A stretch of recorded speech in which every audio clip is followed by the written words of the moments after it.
Hey guys, it's Paradise, and let's discuss all of the news and information from the latest Monster Hunter embargo drop. We've been working endlessly to find the information that has been included by both the English outlets and more exclusive Japanese interviews that not many people may have seen. You may already know we don't like using the word game changer as it has become a bit of a buzzword, but the stuff revealed yesterday was actually game changing for many people, as new playstyles have become viable through weapon changes. On top of that, the game has become literally more playable through performance increases and adds heft back into the game if you're a fan of Hitstop. However, this is just some of the awesome stuff revealed. In this video, we're going to go through all of it and give more context to some of these features we've just mentioned. A quick disclaimer though, some of this information has been translated, so there may be slight mistranslations and the game is still subject to change until it is released. So let's dive into it, and you can tell us what you're thinking of all of these things down below. We'll kick it off with some really cool stuff and get to even more spicy stuff at the end of the video. In an interview with Screen Rant, it seems to hint that the theme of the next trailer and locale is going to be getting wild. It says trailers have shown the ruddy trees and watery caves of the Scarlet Forest, inhabited by the giant arachnid Lalabarina, and terrifying tundras filled with ice-breathing dragons. It looks like they were given a preview to one of the upcoming trailers, as we have yet to see the tundra-filled area or any ice-breathing wyverns. So it seems in the next trailer we could finally be finding out what the Switch Axe's armor set is from the weapon previews, as it did have the ice element attached to it. It's good to note that each of the area trailers so far have given us 3 new monsters. For example, the Oil Basin trailer had Rompopolo, a Jaracon, and the Black Flame. So for this possible ice area, could we be seeing the return of Gammoth as a possible additional teaser like they did with the Yankut Coup? We're interested to know what you think we're going to be getting, so put your guesses down below so you can say you told us so. It seems pretty safe to predict that we'll probably get this new trailer at the Game Awards, so make sure to look out for that. Yesterday, you may have seen us show and mention the new Smithy menu, which displayed some of the weapon skills that will be tied to the weapons themselves, and this allows players to freely switch between weapons, while also maintaining a viable build for those weapons. For example, you could have something like Focus on your greatsword as part of your build, and then something like Bow Charge Plus on your bow when you swap to it. Tokuda actually explained this a little bit more recently when talking to PlayStation Blog, as he was asked, does the fact that the weapons now have equipment skills have anything to do with the fact that you can now carry 2 weapons? Tokuda said that's right, until now skills were attached to armor, but the problem was if the skills were only effective for a specific weapon, the armor had to be chosen to match the weapon, and this made it difficult to match the armor. Also, when switching between main and sub-weapons, the skill build was wasted, so we considered what kind of skill build would be best when you were able to bring 2 weapons. As a result, we designed it so that the main skills are attached to the weapon and the additional effects are supplemented by other parts. The idea is that this allows for much more flexible skill configurations than before. He goes on to say you can also add additional skills to the weapons with accessories. As you strengthen them, you can add multiple skills. Also, weapon skills can now only be added to weapons and talismans, and cannot be added to armor skill slots. In other words, weapons have weapon-specific skills and armor have armor-specific skills. Just like the issue I mentioned earlier about armor being difficult to match depending on the skills attached, we should not be limited to choosing weapons that have certain skills attached.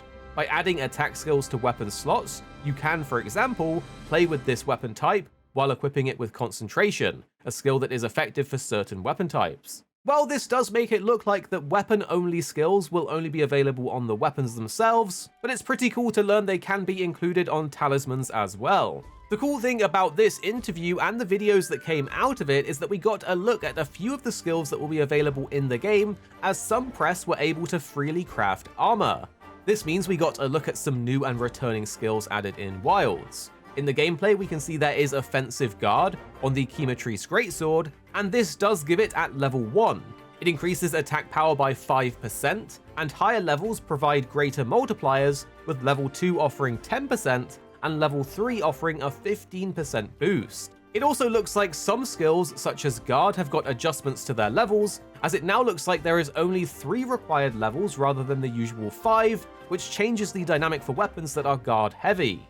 Some other skills we know are returning include Attack Boost, Guard, Charge Up, Slugger, Rapid Morph, which is very good for any Switch Axe players out there, Focus, and also Mushroom Mancer.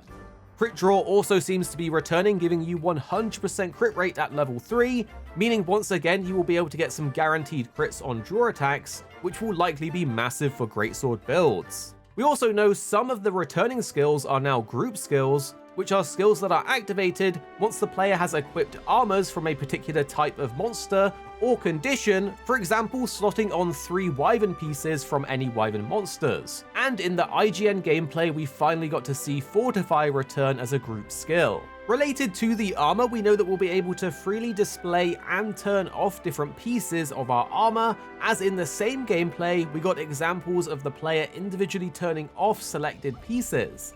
This will be great for all of the fashion hunters out there, and this includes things like charms and accessories, really giving you depth in the customization options. Another cool thing added from an accessibility standpoint is the Arachnophobia Assistance mode. This basically turns all spiders and creepy crawly things into blobs to help out anyone with arachnophobia. In an interview with automatonmedia.com, Tokida clarified that the system only works for smaller monsters by saying, the Arachnophobia Assistance mode only changes the appearance of insect-like small monsters and endemic life. It does not apply to large monsters like Lala Barina, as this would negatively affect the hitbox and other aspects. Well, for those with arachnophobia, does Lala Barina trigger it for you? We do find it weird that they would do it for the smaller ones, but then not the big creepy one that you actually have to fight. Next is something that has puzzled us, which is Uth Duna's Veil, as we have seen in previous gameplay, that hitting it will reduce the damage number and have a special icon with a shield to appear next to it. We know during the fight there will be times when Uth Duna will be exposed, allowing you to reposition and benefit from maximum damage. But Uth Duna will drop its Veil after some time, allowing you to just attack it anywhere. It seems that attacking its head and lower body will give you normal damage even when the Veil is up, at least from what we've seen in the gameplay. It also seems that the Veil can be destroyed through damage, as in an interview with 4Gamer, Tokida said, the Veil is also an element that incorporates design into gameplay. It has an advantage, meaning you are forced to make decisions whether to destroy it at first or ignore it and damage another part. However, the first Uth Duna you encounter is merely a repelling attack, so it's more of an experience than a serious battle. To be honest, Uth Duna is looking like a very interesting fight, and hopefully Namiel can return in Wilds, as a turf war between these two would be truly epic. Now, alongside that shield symbol, it also seems like there is other damage number types that appear in the gameplay. This one here has a red line above it, and we aren't sure what it is just yet, but maybe if one of you knows, you can answer it down below. Perhaps it's related to crit damage or something like that. While it isn't a gameplay related detail, we did find out which were the most popular weapons in the beta and even got a breakdown via regions. It's actually not surprising that the overall most popular weapon was the longsword, which is to be expected as it's always near the top of the list when it comes to popularity. However, if we take a look at this quote in regards to the results from Alma's quiz from the 4Gamer article, Tokida mentioned that the longsword was popular worldwide, and many players combined it with the light bowgun. What's interesting was the results when players were asked to choose their recommended weapon type in response to Alma's questions. In the United States and Europe, the insect glaive was the most popular, while in Japan the longsword was the most popular. He said perhaps the questions that American and European players preferred matched. So it seems like from this that a lot of you are secret insect glaive mains. I guess it's time to embrace the bug stick life and not the anime life of the longsword. But that being said, some of you will return to your true calling on the insect glaive with the balance changes that are in store for the full game. One interview that had a ton of interesting information that no one has covered yet is the PlayStation blog, as it has details on what weapons have got changes and hints at some of the changes. So buckle up, because some of the stuff we've spoken about before was cool, but this is the amazing stuff coming up. The blog asked the following question. It seems that the weapon actions have also been adjusted following the open beta test. Can you tell us what kind of adjustments have been made? Tsujimoto said, we plan to publish a summary of the adjustments that will be made in the final version, including not only the reactions to the open beta test, but also things that we intended to include in the final version but didn't, and things that will be included in the day one update. Let me explain with a few examples. Takeda then said, "We plan to make considerable changes to the lance, the switch axe, the insect glaive, and the sword and shield, improving their feel. We've made adjustments to the amount of damage that each weapon will deal, including the balance of the final end content, and to even out the disparity between the weapons. We're also trying to make adjustments to convey the merits of each weapon, where the concept of each weapon has not been fully conveyed.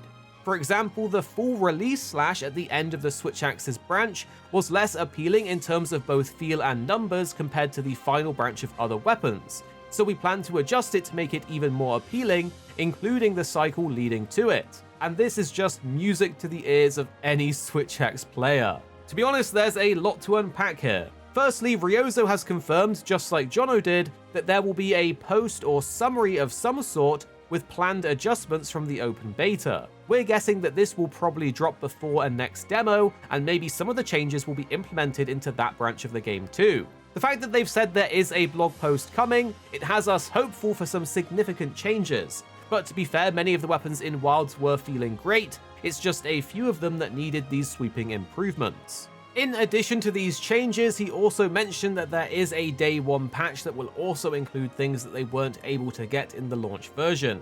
For those of you that don't know, games are finalized about a month or so before their release.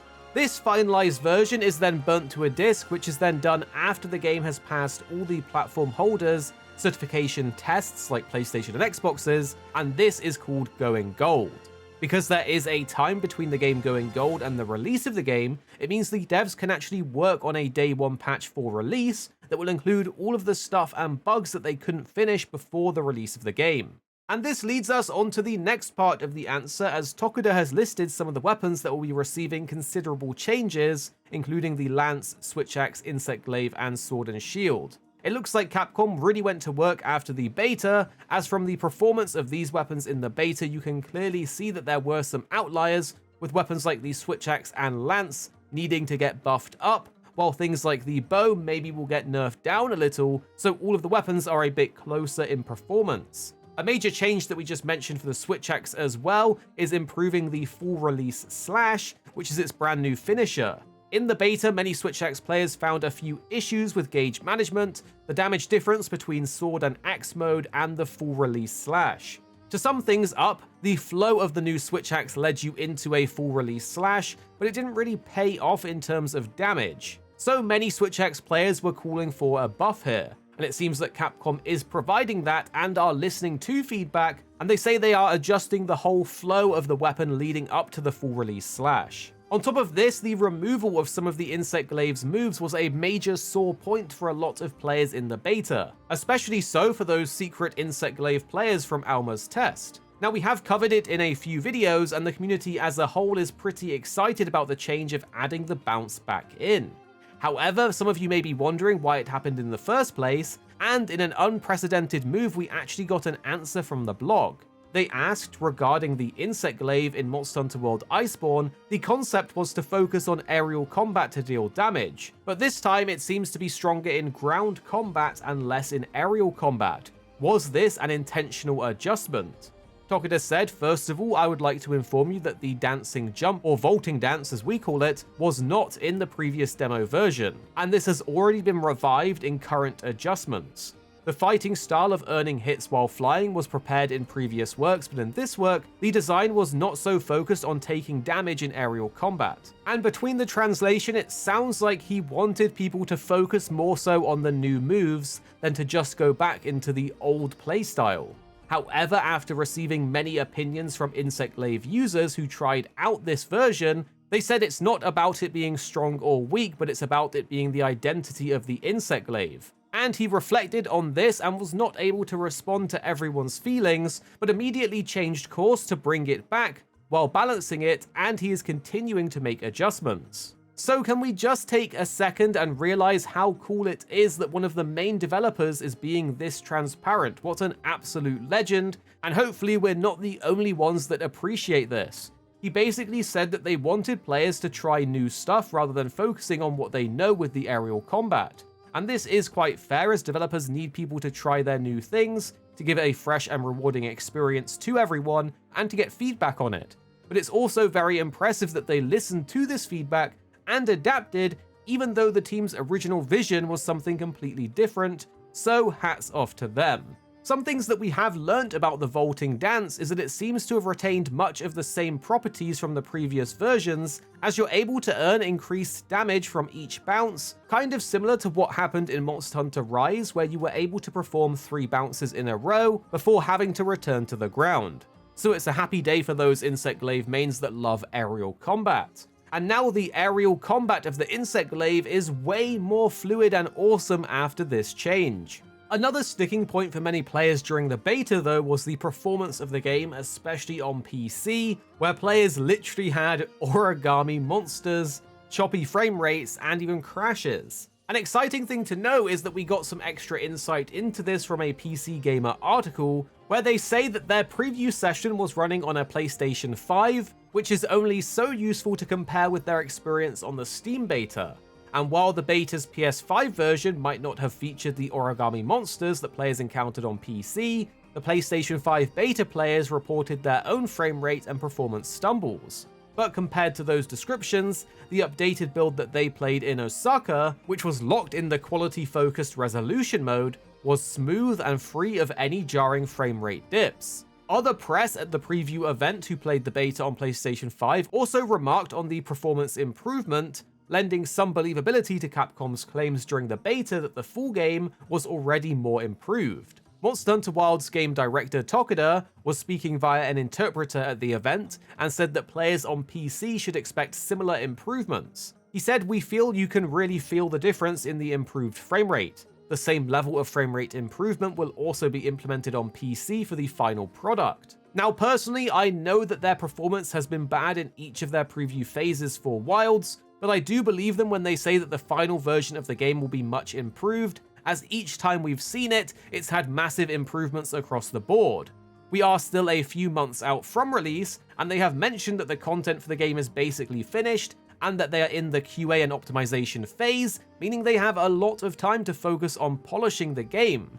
So let's remain hopeful that they can hit the targets that Tokida has confirmed, where they are aiming for a good 30 FPS resolution mode on PS5 and 60 FPS in performance.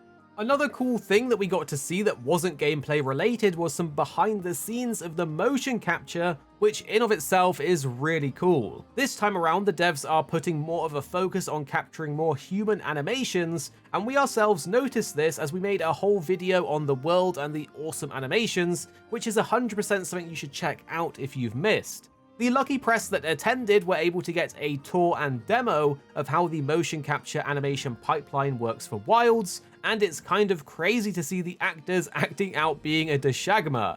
One of the people that attended uploaded a video of the session, and you can see them under the name of Jenny Ladder. It shows how they're going about capturing some of the emotes and weapon animations. It is awesome, and any Monster Hunter fan should give it a watch, so you can completely break your immersion the next time you play the game, as all you're going to be able to think about is that the monster is just a guy in a suit. But to move on, a major issue for many players was the reduction of the hit stop in the game for many of the weapon's movesets, which for some people made the combat feel much less weighty and overall lacking, especially for the heft that Monster Hunter is known for. This has now been improved in the press build, which is amazing, and it has been one of the topics we've covered on our channel as an issue that the community had. We've seen various examples of this with players using the greatsword, and you can see it even more on the harder hitting weapons. In an article for PC Gamer, Tokida said some of the changes to hit stop were absolutely intentional. In other cases, he also explained that the reduction was due to the beta being built from an earlier version of the game, and some of the intended hit stop triggers simply hadn't been implemented yet. The deliberate reductions in hit stop, however, were apparently made in response to complaints from Western players of Monster Hunter World. When Monster Hunter World was released, many users from the West commented that the hit stop was way too intense, and Tokida said it made it difficult for them to play. Since the beta though, Capcom's received plenty of input from hunters who thought those reductions were too severe, and Tokida said that these responses reassured confirmation of Monster Hunter's appeal. Well, it's very interesting to hear that it was mostly overseas players that complained about the hit stop in World. We did see on the video we made that there were a lot of players that didn't like it or just preferred the game to not have it,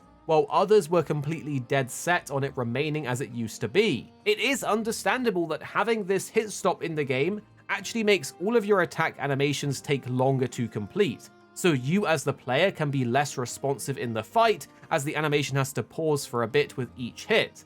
However, those meaty chops are iconic to Monster Hunter, so when it's removed, the gameplay does feel a bit off compared to what it used to be. Capcom have now said that Hitstop will be even more juicy in the final game, so we'll have to wait and see exactly how dialed up it will be. Another question from the beta was why there wasn't a training room. It was actually mentioned that the training room wasn't included in the beta, as they were still dramatically adjusting the values for damage and balance, making it basically pointless to dive into the meta of the raw numbers to see the motion values. However, they said they are making improvements to the training area in the full game to allow players to have more options when using the training dummy, with things like hide, knockback, and more, meaning you'll be able to set up your training scenario perfectly. This is of course great for us when those weapon tutorials are being made, as it is basically our second home, so these new options are pretty cool. Overall, we're very impressed with some of these changes that we're going to see in the full game, and we know that this is just the start, with title updates adding more and more content after release. This is why we say in our videos to try and give constructive feedback, rather than just crazy knee-jerk reactions like the game is finished, when it hasn't even been released and still is in development. We should be getting something new with the Game Awards, which is just around the corner, as Capcom normally has a good presence at Jeff's shows. So we will check in with you soon, and you can let us know what other feedback you have for Wilds in the comments down below. Here at Arekkz Gaming, we're two friends who love to play games. You have me, Paradise, as well as 2-6. Our goal is to keep the videos as concise as possible by cutting out any of the fluff and focusing on what really matters with high quality videos. So make sure you're subscribed down below for more videos on your favorite games coming very, very soon.